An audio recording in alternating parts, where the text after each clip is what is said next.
Welcome to another episode of Unleash podcast. Through our podcast, we are able to, speak in leadership subjects and all various subjects that is relevant to you with your personal growth, but also that can help you with your organization, help with your business, help with your NGOs. And last 2 months also, we've been speaking on the area of poverty alleviation. And particularly through the pandemic, we know in our country, pandemic didn't kill a lot of people, but economy is suffering. A lot of small businesses lost their has to close their doors, and people lost their jobs. People are stuck at home. Unemployment is like skyrocketing, and poverty it's been a big issue.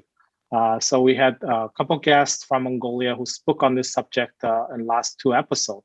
And today we're honored to have a special guest with us. His name is Chak Bentli, and welcome to our show, Chak. Баялаг, it's nice to be with you. I'm a big fan of yours and have a great love for your home country of Mongolia. And I'm really looking forward to what we're going to talk about today. Well, thank you. Well, Chak and I share a little bit things common. I'm a member of an organization Chak started called Christian Economic Forum. And when I was introduced to, nominated to Christian Economic Forum a couple years ago by Eric Kwan, a friend of mine, and I got the interview with your colleague, and I found out you guys are based in Knoxville. And that's where I went to school, so I was so excited. I don't get connected with more people in Knoxville often, and I was so thrilled that I get to connect with people who live in Knoxville. Well, I forgot all about that. I think that gives us more in common than I thought we had, Баялаг. That's fantastic. That's right. I always miss the East Tennessee, beautiful mountains and lake, and something. It's always green, and just miss the area. Well, you live in a beautiful area as well. If I weren't in Knoxville, I think I'd like to live somewhere near you because you're not far from Lake Tahoe. I think that's some of the most beautiful country in the world. That's right. We moved a few years ago. We moved from Shanghai to this area, Northern California. We decided to stay in Sacramento. We want to help our kids to be close to nature and Tahoe, Yosemite, Napa, or beach. All these things that within 2-3 hours, you can access to all of that. So it's such a good place to be and raise our kids. Yeah, fantastic. All right. So as we start, can you share with our audience a little bit about yourself and your background? What do you do? Well, I come from a business background. I grew up in a family in Texas that was in the oil and gas business. So I have a background in oil and gas exploration. I have a business degree and worked in business for a number of years before I joined Crown Financial Ministries. I started here about 20 years ago, and we teach God's financial principles. That's the purpose of our organization. And we do that now in more than 100 countries of the world. So I've had the opportunity to teach people from, the affluent to the middle class to the poor, even the ultra poor, on every continent of the world except the frozen continents. And I also started the Christian Economic Forum. So my role today is CEO of Crown, and people can learn about us at crown.org. Wow. Well, as we get onto our subject, I would love to know that you just mentioned you worked in, through your organization, you worked in over 100 countries. I'm sure you dealt with, poverty alleviation area for this subject in the past. Share with our audience a little bit about your experience working in this area, and how did your traveling and working in all these developing countries, change your worldview over the years? Well, it had a great impact on my life. I remember the first time I ever visited Africa, I thought I'd understood poverty, but it went to a whole new level. I saw people who lived on the very edge of existence. They weren't just doing without the basic necessities of life. They were suffering, and it hurt my heart. I remember thinking, if the Lord could use me to do something about this, I would like to volunteer to help, because it brought to my heart the idea that as a Christian, we're not to simply tell someone that we'll pray for them, that we're actually supposed to get engaged and try to offer some very practical help. And so that was 20 years ago for me. And I've noticed every country of the world where I travel, there's poverty. And so it's not just isolated to one region of the world or one place. In fact, one of the great paradoxes of poverty is that oftentimes it exists where there's great wealth or there's abundant resources. And so I've really dedicated myself to try to understand what God says about the topic and what we need to do about it as Christians. Mm-hmm. Yeah, certainly you touch a few things that it's relevant to our context as well. You know, our country, it's a very young democratic nation with a short history of democracy and marketplace. But, you know, people talk about the wealth and the rich, you know, mineral reserve and land and all of that. But then people live on that land. Actually, you know, 30% is under poverty line. And it is something that, you know, it just doesn't make sense. So my next question is, you know, as you work with, you know, these regions or leaders around the world, but also domestically, I mean, we know in America, I live in California, we have more homeless people problem than anywhere in the world. You know, you have Silicon Valley, but contrast to that is, you know, you have large number of homeless people. So what did you see as the root problem or root cause of the poverty? Father, the change in my mind has been dramatic. I would have said instantly that poverty is a resource problem. And I really think most of the world still believes that when you think of people that are homeless, when you think of people that are suffering, we want to quickly identify what resources do they need and try to provide them with those resources. And there's nothing wrong with that. But you know, and I know that that's only a temporary solution. It doesn't cause the poverty to go away. In fact, if we look at, well, we'll talk about that more, Balarhu, but the development has a very limited impact to try to eliminate poverty. It doesn't, there's a lot of cases where it's not effective. And so as I began to study it, I realized the key insight for me was that poverty comes from within. Mm. Poverty is within the person's heart. And typically, for poverty to actually go away, to be eliminated, the mind has to be renewed and the heart has to be transformed, because somehow the person has been convinced that they were maybe born into difficult circumstances, and those circumstances will always be that way. They cannot be changed, and they feel trapped by them. And many times they've given up and they've accepted it. And so I like to say you begin from the inside out to solve poverty. That's really, really cool. You know, I've seen people, including myself, you know, I've seen people grew up in a absolute poverty situation, poverty homes, but they weren't poor. They were abundant, you know, and they grew up and, you know, came out of those situation. But then I've seen people live in a, you know, wealthy, big gated community, yet, you know, stuck with, you know, addiction and all these problems that is more internally is consuming them or, you know, changing their lives. So you did touch about it's an internal issue. Could you share a little bit about difference between poverty mindset or abundant mindset? You know, you probably worked in this area that could share something with our audience.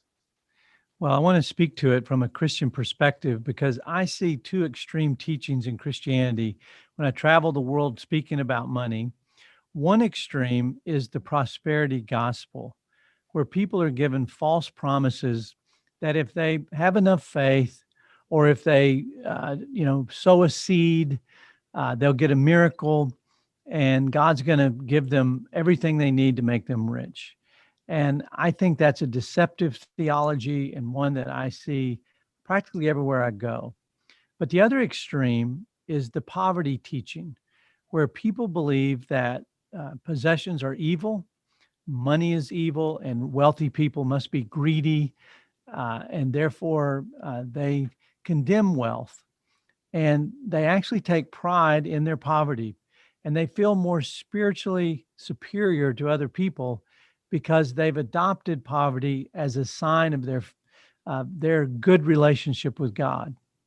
I see that a lot, Ballarhu, and it is just as wrong as the other extreme. And so you have to start with the proper theology. What does God say about money? What does he say? Not only we should believe about it, but how should we learn to be a good steward of it? And the middle ground, what I think is the correct theology, is that God owns everything, and he entrusts to us for a temporary period of time everything that we have, whether it's a lot or a little, and we're to learn to be faithful with what God has given us. And when we're faithful, God will add to it so that we can be faithful with more. And that's a principle from Luke 16:10 and 11, that if you're unfaithful with the little thing, whatever you have, then you cannot be trusted with more. And God doesn't call us to be successful with money. He calls us to be faithful. And what I've learned in traveling the world teaching this is that anybody can be faithful. Anybody can learn to be faithful with whatever they have. That's right. And, you know, when you talk about abundance versus scarcity, I remember teaching this one in a Central American country. I was in Honduras, and I taught from 2 Kings chapter 4. And that's the story of the widow and her oil. And the widow was so poor that the creditors were coming to take her children away. Her husband had died. She was a vulnerable widow. She had nothing except debt, and he had left her in debt. And so they're coming to take the children, which is a nightmare scenario of any woman. And the man of God came to her, and he turned the question around. He asked her, "What do you have?" Now, in most ministries, when we're serving the poor, the question is to the man of God, "What do you have for me?" In other words, we look to the minister or the church or the ministry to bring something. And in this case, the man of God didn't bring her anything. He brought her the question, "What do you have?" And she said, "I have nothing," which is what most people say who are experiencing poverty. You know, "I'm hurting, I have nothing." And he asked her again, "What do you have?" And she said, "Just a little oil." And the principle is, if you're faithful with what you have, God can add to it. And I think the main question, whenever I start working with someone who has terrible circumstances, I begin with the question, "What do you have?" Because everybody has something. And I think that's an abundance mindset, Ballarhu, that when we say we have nothing and that God's not been not taking care of me and I've lost what I should have, or my neighbors have more, then we just stay stuck. But when we recognize God owns everything and he's given me something, and if I will just start there, that will be the beginning of my journey to freedom. And that's the kind of mindset that I think it takes to overcome whatever circumstance people find themselves in. Wow, that's a very, very interesting perspective. And as you were sharing that, I was just thinking in my mind, you know, it doesn't matter how poor you are. We have something. We all have something. We have gifts and talents. We have time. We have relationships. But there's so many things. Sometimes we don't look at it as a, you know, if you dig internally, we have something to offer. But sometimes, you know, we look at the poor immediately as an object, and we just take those, strip them off those, and said that you don't have money, you don't have material, so you don't get to contribute. And that's kind of diminishing their value, I feel like.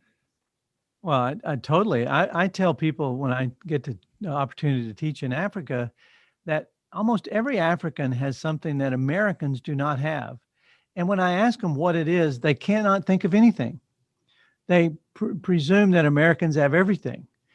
But most Africans have land. Through generational transfer of land that belonged to the community or the tribe, most of them have access to land that is very, very fertile and that can grow a crop. And, in America, we would all love to have, 4 acres or 5 acres or 4 hectares. And we don't have it. And it's very expensive to have that land. But in Africa, almost everyone has access to land, which is the first resource that God gave to man to be a steward on. He put Adam and Eve in a garden, and that's how he began to provide for them. Mm. It's also interesting you did bring up about prosperity gospel. I know prosperity gospel took a big, it's been one of the fastest growing kind of, I guess, you kind of, I don't call it movement. It's kind of influence around the world, including Mongolia. If you talk, I remember just Evangelical Alliance just did a research just last year, asking these questions from church leaders and just regular attendees. Cover like 300-400 churches. When we ask about this question, do you believe, if you believe in God, your sickness and disease can be healed? Or do you believe certain things? It's basically checking on their understanding of theology. And when it comes to that, it's like a significant amount of people believe, we believe in God so that God could take care of us and give us good stuff. And people don't believe in suffering. People don't believe in things. And on the contrary, I also lived in China long enough to know they have an opposite type of teaching, which is poverty teaching. Like if you're a minister, you're saying, you cannot own anything. You have to be poor. You have to be like a monk, literally. If you are owning something, wearing something nice, then you're not a good minister, or things like that. It's such a contrast and opposite kind of perspective. Well, I think that's one of the reasons that God has given us the opportunity to teach about biblical stewardship all over the world, because it's a needed message. People need to be able to relax with whatever God's entrusted them with, whether it's a lot or a little, and to realize it's temporal, that it comes with a responsibility, and that when we use resources for God's glory, then we can take joy in the fact that we're fulfilling his purposes and we're being faithful with whatever we have. And we won't have it very long. I have a friend, my father is 88 years old this month, and he has a friend that he plays cards with. And he told me that the friend is closer to 95 years old, but he's worth $100 million. And I said, well, he won't be worth $100 million very long. It's not going to be very many years. And he will have nothing because he takes nothing with him. And so we need to teach people that God wants us to be a faithful steward with whatever he's given us. And we can find joy in that. We can find contentment in every day. I've taught people before along the Amazon River, and they have fish in the water. They have fertile land on the ground where they can grow their vegetables or fruit. They have beautiful weather. They've got very simple but wonderful little houses. And they wouldn't know if there was a problem in the world because they're self-contained with everything right there that God has given them. It's a simple life, but they're content and they find joy in the simplicity of their lives. So the gospel doesn't promise us that we will have more material possessions. It does promise us we'll have more true riches. And true riches are the things that money can't buy.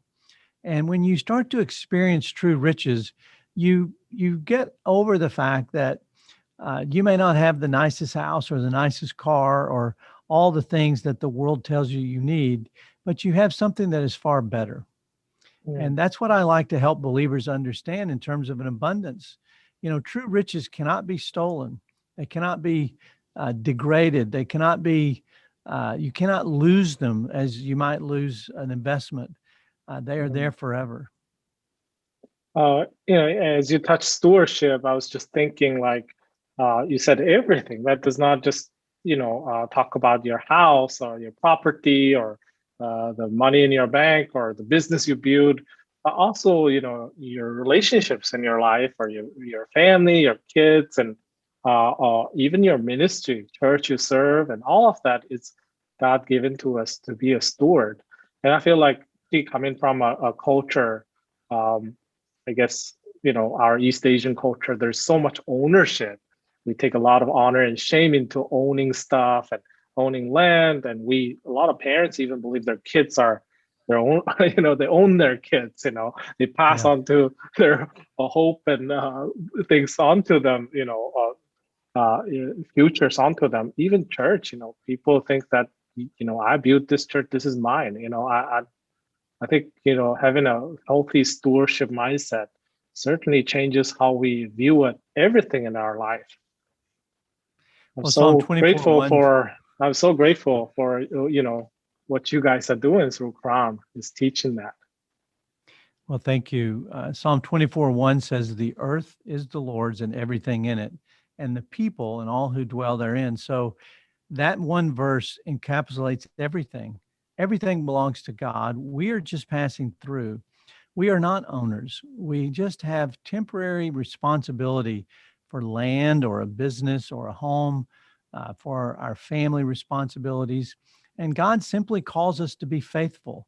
And when we're faithful to Him, we experience not only the joy of and satisfaction of that in this life, but He says, "I'll reward you with more responsibilities into eternity." And so stewardship is what we're practicing on earth that we will do forever. God will always own everything He created, and we will simply serve Him and seek to be more faithful with whatever He's asked us to do. And when I think about the issue of ownership and the drive, especially in Asian cultures, as I've seen, to own a lot of things, we realize that those can become a form of bondage. It creates pride, it creates stress, it creates fear. And as you said earlier, I've seen some very miserable people who had a whole lot of worldly wealth, but they did not have peace and they did not have joy. That's right. Well, let's shift our topic a little bit onto, how do we, create solutions to the poverty issue? In our context, when we think about poverty, you talk to anybody on the street, we think of government, charities, or NGOs are the ones that should take care of the vulnerables and are the ones step up, should solve the issue with poverty. In your opinion, who should be the one take responsibility when it comes to poverty? I think the Bible makes it very clear that each individual has that responsibility.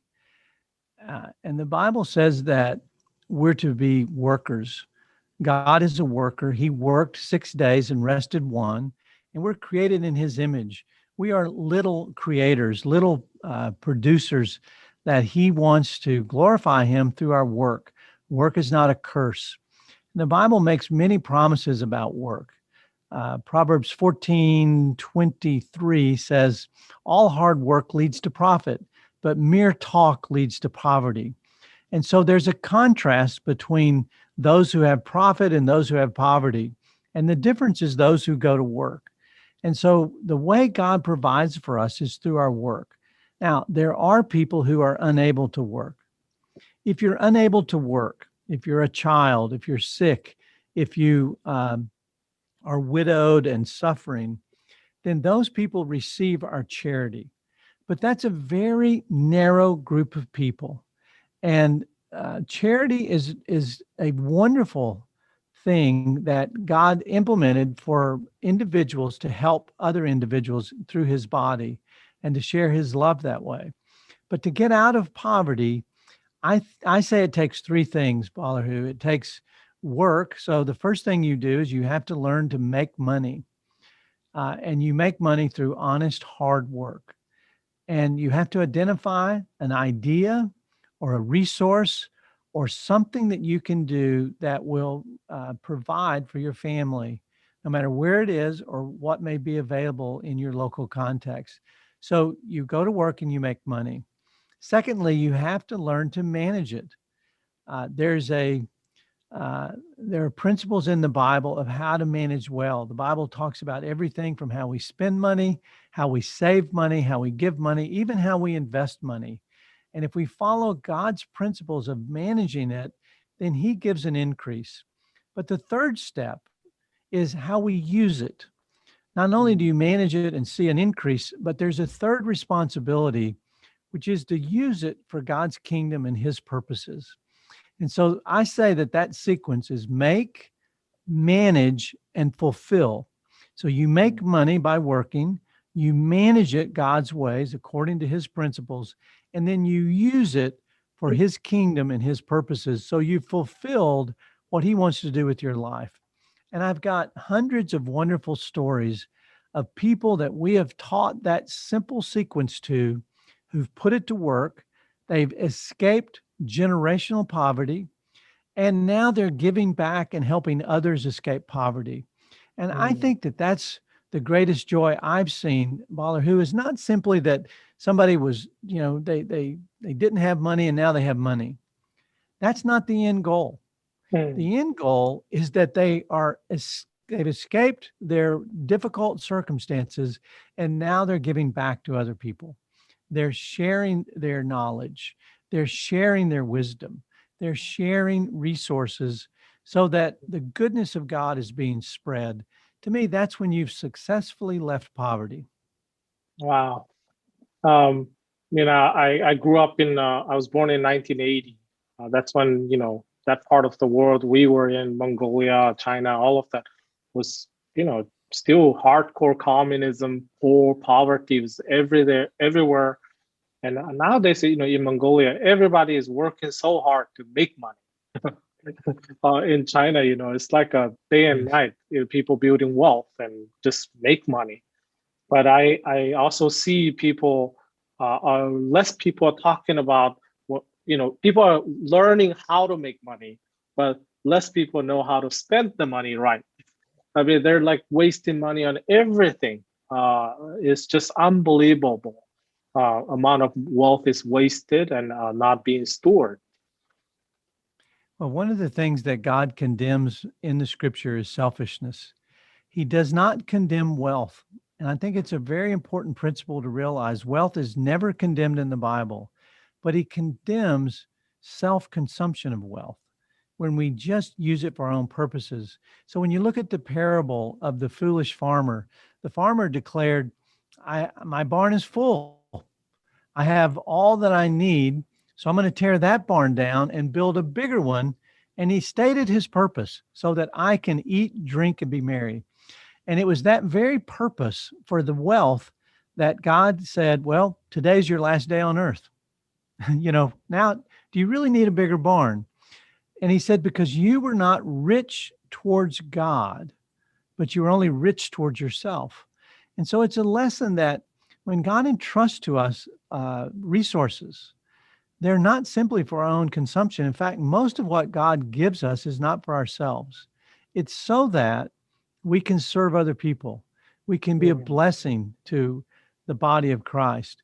You remember when the Lord said in Matthew 6, when he told the people, seek first the kingdom of God. He said, you cannot serve God and money. And they said, well, if we can't serve God and money, what are we going to eat? What are we going to drink? What are we going to wear? I mean, we've got to do something. And he said, seek first the kingdom of God, and all these other things will be added unto you. So the goal is to please God with whatever we have and to trust him to provide, not to pursue the things of this world, and then to say that, we've now achieved our goal in life. Our goal in life is not to just get out of poverty.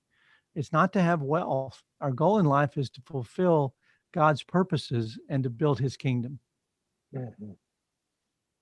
Well, you and I also know, as we work with international countries around the world, especially, you probably in your past experience of working with different NGOs and charities, we also saw billions of dollars, pouring into this work of poverty alleviation in Africa, here nearby in Haiti. These countries, some of the places like Haiti, I've never seen it really change, So we rarely see a long-term impact in this community. And it's same in Mongolia. Now we're trying to take care of the poor, but very few people are thinking about long-term impact. So why is the changes not happening? And what can we do better? Well, it goes back to my original premise that poverty comes from within. And anytime you try to solve poverty with an external resource, you typically only make the problem worse. I'll give you an example. A number of years ago, a British person invented a non-motorized pump to get water out of the ground in difficult places in Africa. And the pump was what we call a merry-go-round, where children spin it around and around. And as they would play on this toy, this playground toy, they would run and spin it. And then beneath the merry-go-round was the pump pulling water up out of the ground. So it was powered by children, and it didn't require any kind of motor at all. And it was a brilliant idea. And so he received lots of money, lots of awards, and lots of attention. And this ministry drilled wells all over Africa and put the merry-go-round on top of it. Well, you go 10 years later, and almost every single one of those pumps no longer works. None of them are operating.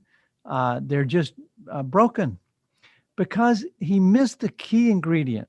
And the key ingredient was teaching the people to be good stewards of their own resources, because that wasn't something that they developed. It wasn't something they understood.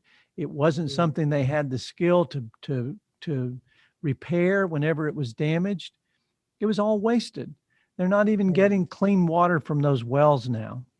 And I believe that stewardship is the essential teaching and training for anybody, whether it's me or you or people in America or Asia, wherever they are, to learn to manage what God has given us.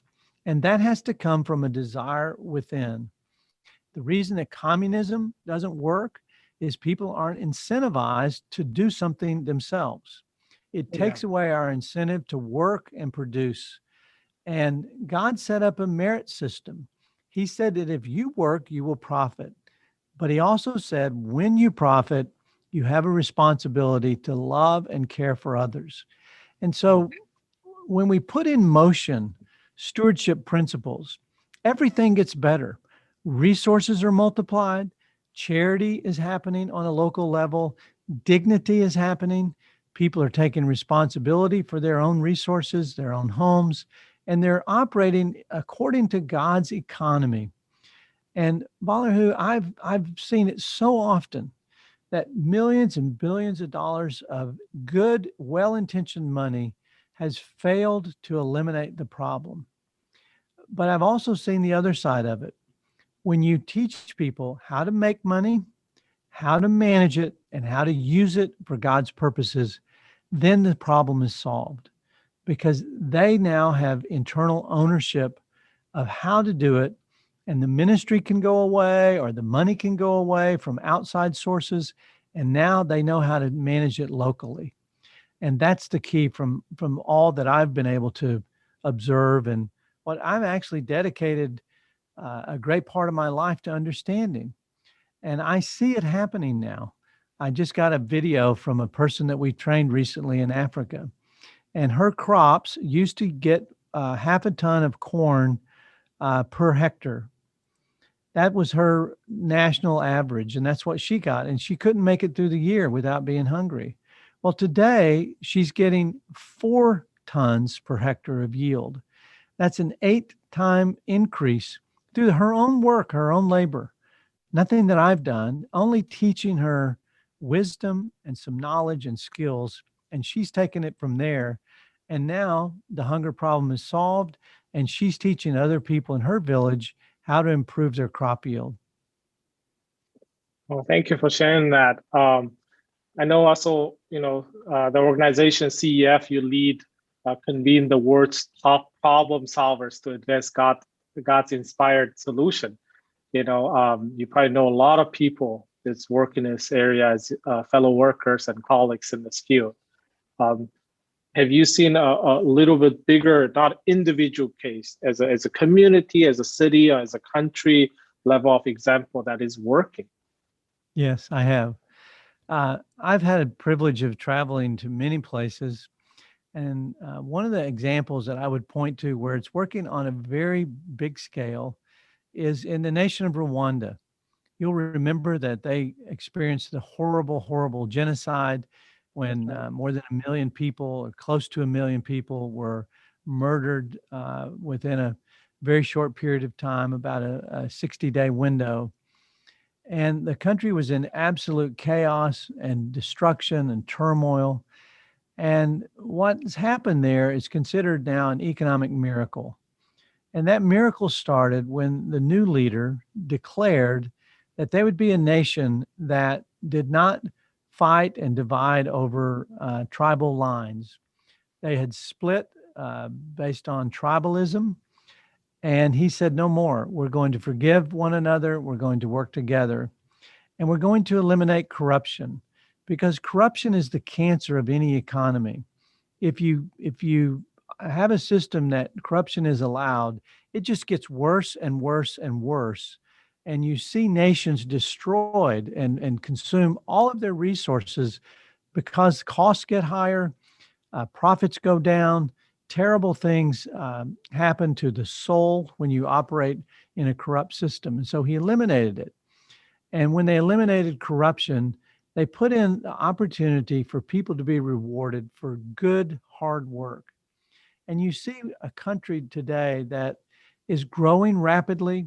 The people's lives are improving. The nation is prospering. They're getting foreign investors now. It's clean. They have a clean one day every month where everybody in the country, including the president, has to go out and pick up trash. They spend the day cleaning their villages and their streets, and it's one of the cleanest countries you'll ever visit. And so they're taking pride in being good stewards of the nation. And it's an example that I think anybody could follow in any country, in any culture. Wow, that's really inspiring. I had a privilege of working with a friend of mine who used to be a Chick-fil-A owner here in Sacramento. And he started a not-for-profit working in Rwanda. And I'm serving on his board. So I would love to go visit Rwanda in person and really get to experience what you shared. Well, thank you. And you see other examples. You see the economic miracle that took place in South Korea in contrast to North Korea. I know quite a bit about that nation and history of it. My father was in the Korean conflict when he was 18 years old. Fortunately, he survived that, and I was born after he served in Korea. But that nation experienced an economic miracle. They came out of absolute poverty. And if you look at the principles that they applied, many of those principles were the things that God taught them. The Christian community fled from persecution in the north, crossed the demilitarized zone, and then started over with nothing. And it's another great example of what God can do when people are dedicated to him and following his principles. I know Crown Financial Ministry's vision is also advancing God's principle of stewardship and life. Can you elaborate on that a little bit? How exactly to achieve your vision? What do you do? Our core product is the intellectual property around God's economy. We want to advance the principles and practices of God's economy. The Bible talks about them from Genesis to Revelation. There's more than 3,000 direct references to money and possessions in the scripture. And so we teach those and we train those and we set up examples for people to use those. We do it in multiple ways through media. We have a large radio presence in the United States. We're now podcasting. People access our courses online. We translate our materials into more than 30 nations. And we're setting up stewardship centers around the world where people can come to an actual physical location and get the training they need and spread that training throughout the nation. Those stewardship centers started in Africa. They're now spreading into Latin America. And we're hoping to establish some of them in Asia soon, And Balarhu, maybe you and I can be the first group to put one inside of Mongolia. Yeah, well, we definitely would love that. As we work with community, work with entrepreneurs and business leaders, people do ask about personal, finance management or wealth management, and a lot of people talk about that. There's quite a bit of need in that area as well. So, well, we're very proud of our representative in Mongolia, Tuya, who started with Campus Crusade, and she's been helping teach our material and lead courses in the military and in churches and in families for many years now. And we're looking forward to doing more of that in Mongolia, and also hopefully having one of these stewardship centers where we address the needs of the poor, the people who are just living on the edge of poverty. Yeah, I'd love that. And someday, we get to serve together in that way. You won't have to ask me twice. I'd be there. So I have 2 more questions left. And one is, if our audience wants to learn more about stewardship, could you point them towards some resources and books that impacted, or some maybe come from, Crown Financial, some maybe outside, some other authors wrote that you highly recommend? Well, I love Randy Alcorn. He wrote a book called Money and Possessions. And that's one of the best textbooks on stewardship that I think's ever been written. So I would recommend Randy's book. Crown also has a number of online courses that people can order. They can go to crown.org and take our classes. We have everything from stewardship for children, stewardship for married couples, stewardship for business owners.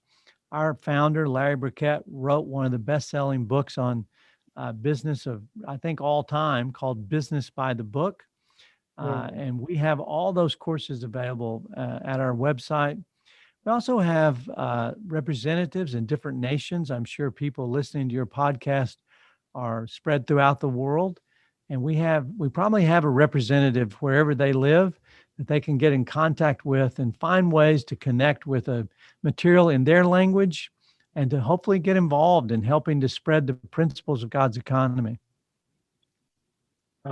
Thank you for pointing people towards resources. And we always finish our podcast with one practical takeaway.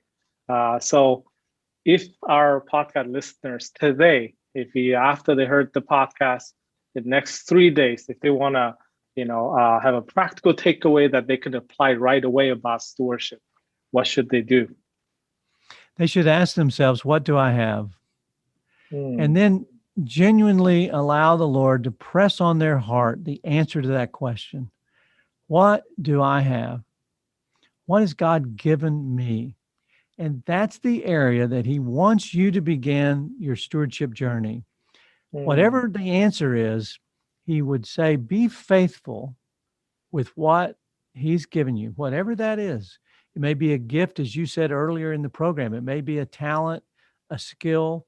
It may be a relationship, a connection. It may be an asset, a piece of land or an investment. It may be something that you don't even know. But God's given everybody something.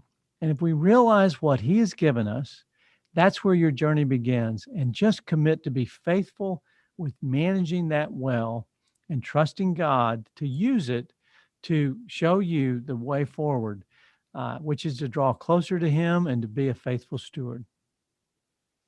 Well, thank you for your wisdom. And Chak, we really appreciate your friendship and your ministry, your impact around the world, and also the connection with Mongolia. And I'm looking forward to, one day work together, maybe explore some of these stewardship center options. May God will, if God willing, thank you for being with us today. Well, I want to thank you for what you do, Balarhu. You're a phenomenal leader in God's kingdom. We enjoy our friendship and watching what you do, the mercy ministries that you and your wife are carrying out inside your home country is just fantastic. The leadership training, all the ways that God's using you to multiply his kingdom. We're very proud of you. And thank you, Chak. we're happy to be in this race with you and want to help you in any way we can. Yeah, likewise, we're grateful. Well, to our audience, thank you again for being with us on this episode of Unleash Podcast. If you like our episode, make sure you share them on your social media, share with your friends, and we're excited and we're grateful that we're growing with you on your leadership journey. See you next time. Have a good day. Bye-bye.